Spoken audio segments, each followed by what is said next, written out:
হাত থেকে পড়ে ডিসপ্লে ভাঙা ফোনটি আমরা আজকে ঠিক করব। চলুন চেঞ্জ করে ফেলি আজকের ফোনটির ডিসপ্লে। ফোনটির বাম সাইডে সিম মেমোরি চেম্বার এবং ডান সাইডে রয়েছে পাওয়ার বাটন এবং ভলিউম বাটন। পিছনের ব্যাকসেলটি প্লাস্টিক। এটিকে প্রথমেই হালকা করে হিট দিয়ে আঠা নরম করে নিব। এতে করে ব্যাকসেলটি খোলার সময় ব্যাকসেলটি নষ্ট হবে না।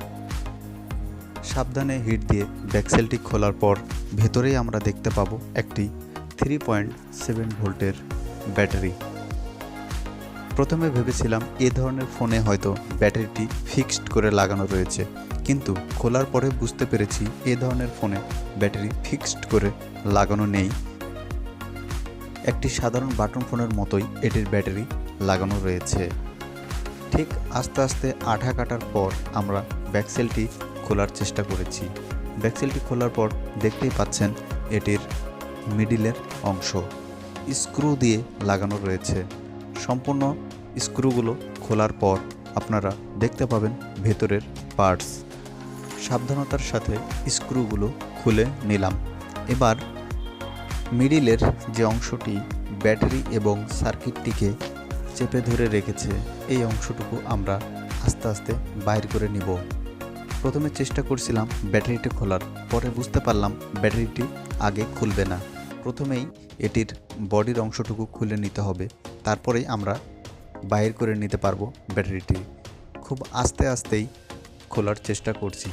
খুব নমনীয় ছিল এটি। মিডিলের পার্টটুকু খোলার পর ব্যাটারিটি বের হয়ে আসলো।